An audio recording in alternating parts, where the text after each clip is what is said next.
So the question is, how do you go from this to this in 39 days, right? Pristine, brand new, not a blemish in sight, to holy crap, I can't even see that that's a gold anymore. Completely shredded, completely different, completely just bent. I mean, this thing has seen some better days. So when I first learned about field notes and just pocket journaling, I was absolutely taken because Peter McKinnon showed me how it was done. He showed me his field notes, he showed me his system, and I was like, I want this system in my life. And so that's what I did. I went out and I bought field notes, and I went out and I bought a notebook and a whole bunch of other stuff. I went a little crazy on the field note stuff, like a lot of field notes. And are they all like that? Well, to answer the question, no, they aren't all like that. I just had a very active month here where I was with this thing every second of every day. I had it outside, I had it in my pocket, I had it everywhere. I mean, I used this one constantly. Now I'm going to show you what I'm currently using is this one. And as you can tell, I'm about halfway through it. Yeah, right about halfway. 21 pages out of 48. So not bad. It looks pretty pristine, right? So we're halfway through and it looks great. The difference between the two is that with this one, I was out on shoots, I was using it constantly, I was taking notes with it. I mean, you name it. This thing was abused. It was used and abused, and that's why it deteriorated in the way that it did. And I still made it through all 48 pages, or 50 pages rather. I made it through every single page in here. It was all good. So at the end of the day, is this what you're going to get whenever you buy field notes?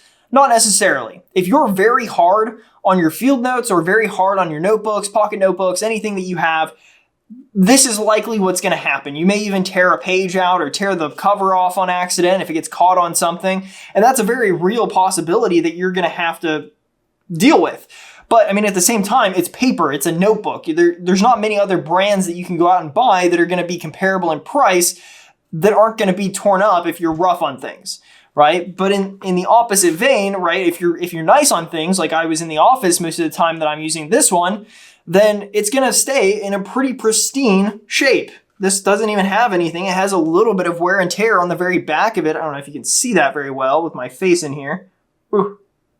Any pocket notebook, any notebook at all is always going to conform to the environment that you put it in, right? They're high quality notebooks. There's no doubt about it. They feel good. This initial page is relatively thick for what it is. You know, you can hear that, right? I mean, it's pretty solid. I have no complaints about the actual quality of these. My biggest concern is, what if I had an even crazier month than this, or crazy 39 days, to be completely fair? What if I had an even crazier 39 days? What would I be left with? You know, at what point do these staples on the back start to give way? Because I imagine this month, they're pretty close because I can barely see some of them and they're like ripped off, you know, it's pretty bad. And a lot of these have like lips on them and stuff like that. Or for the last like week using this thing, my pages were kind of falling apart, coming out. But at the end of the day, to go from this to this, is it a bad thing? I like to think not. And the reason why is because personally, part of the fun of having a pocket notebook and just writing on pen and paper, when I used to do everything on Notion, is that whenever you're done with one of these notebooks, I want it to have personality. I want to be able to look back at these notebooks and think, wow, what did I do that month? And the cool thing about it is all I have to do is look inside the notebook to find out why it looks like this 90% of the time. Right? I was doing shoots outside. I was meeting with people in the sun. I mean, you name it. I'm doing way more in this book than I am with this one, or more active things. So it's kind of cool that this notebook has kind of its own personality after it's done. You know, it got to the point where the cover is in like tatters over here. Everything's kind of shredded to pieces. It has a lot more personality than a brand new one, or than the one I've been using in my office. Like, yeah, this one looks a lot nicer than this because you can actually read field notes on this one and can't on this one. But the whole point of field notes is you're out in the field. This is my first ever field notes from a couple of months ago, right? I mean, again, it has personality. I caught this on a corner while putting it in my work bag.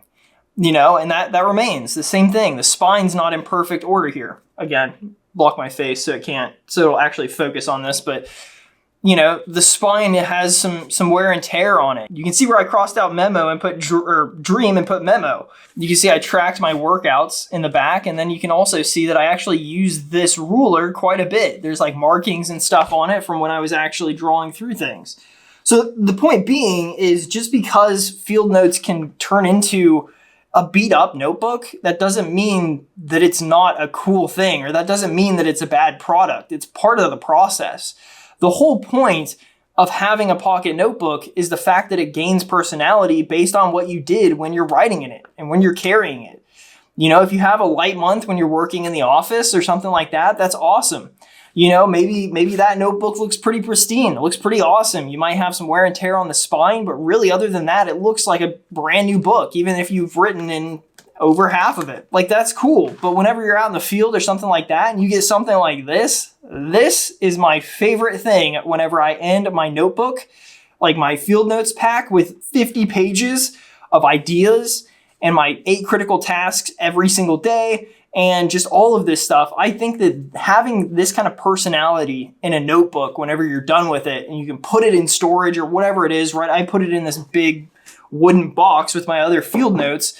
But whenever you put it back in there and you come back a month later, 2 months later, or at this point, I think we're probably 3 months down the line, it could even be years later. And you can look in here and say, oh yeah, no, this one was a good one. I remember all these things that I did. I wrote down content ideas in here, you name it. I'm just kind of going through everything, and it just has a lot of personality. And for me, that's what it's all about. So if you are somebody who is really hard on your things, to the point where, this may not even exist by the time you're done with it, then maybe field notes isn't for you.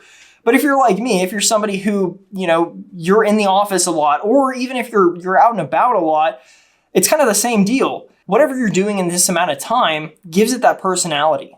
So you can kind of look back and see, whenever you have 12 of these things, one for each month, you can see which months you did some crazy stuff with it. I have shot lists in this one, because I actually went out and I actually filmed, and my hands are sweaty because it's summertime, and we're going through this process of creating videos and stuff like that, and I'm constantly opening it, looking at it, checking something off, closing it, moving on to the next thing. You know what I mean? It makes sense for it to have some wear and tear.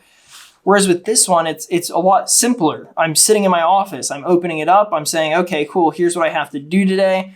Maybe I'll leave it open on my desk while I'm working. Just come in and just scratch something out, scratch out one of my tasks. It's a lot simpler life whenever I'm in the office versus when I'm out doing shoot after shoot or something like that, or whatever else. We do stuff for the apparel company, for the activewear company all the time. That's, we're outside on a pickleball court doing shots of something or creating content around something. And that's when things get beat up. And that's the coolest thing ever, for me to look back at my past journals and be able to look at them all and say, like, oh, that one's beat up. This one has some personality too. This one was pretty light, not too bad. Nothing like that. You can tell, right? Whenever I'm in my office and I'm doing something, I will bend these just around and just do this thing. And I'll just do this like as a fidget spinner for myself. I have poker chips now that I do this with, so that I stop breaking these books in so much. But that's what I do, and so you can tell if I'm in the office a lot, I'll have these lines on it. They just run down because I'm just constantly doing this, and it's just kind of cool to look back and see those things and see like, oh yeah, that makes sense. It makes sense that I did that, or whatever it is. So all that to say, yes, field notes get beat up, but at the end of the day, the personality, in my opinion, is what makes field notes worth buying. I love the fact that I can transform it from this pristine thing that has never been written in, that has never been used, that has never even been creased before from opening. And to take it from that and to go through my life with it every single day, giving it personality for the next 30 days, the next 40 days, however long I use a book of field notes. I think that is the coolest thing whenever it comes to field notes. And I love looking back at my old field notes and being like, I wonder how I got this, or I remember when I did this, or whatever it is. Like, I remember I put this in my bag and it bent that corner and it just never looked the same after. And it's not a bad thing, it's work. That's what you're doing. That's why you have your field notes with you. is you're actively going out, doing things, adventuring, whatever it is, working in your office, no matter what, it's going to end up with some personality. Whether it's a lot or a little, that's up to you and your life. So for me, it's kind of half and half. But at the end of the day, for me, I absolutely love field notes, and I love them for that reason. I expect them to have personality when I'm done, to be bent up, broken, maybe some pages are missing.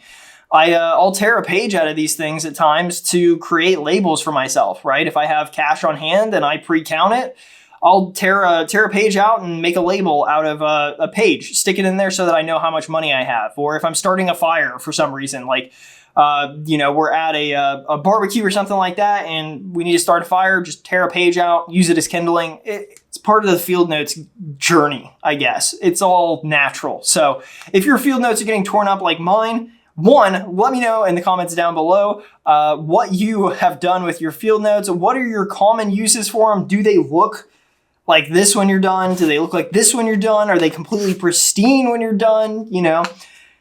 Are they worse than this? Let me know in the comments down below. Thanks for listening, and I hope you guys have a great day. Much love and peace. Oh, and by the way, if you are struggling with something, like you're like, man, I really want to learn this, the video on screen right now will actually help you because it helped me a ton. It is stop learning and just start doing. Basically, people spend so much time just learning, and they never spend time doing.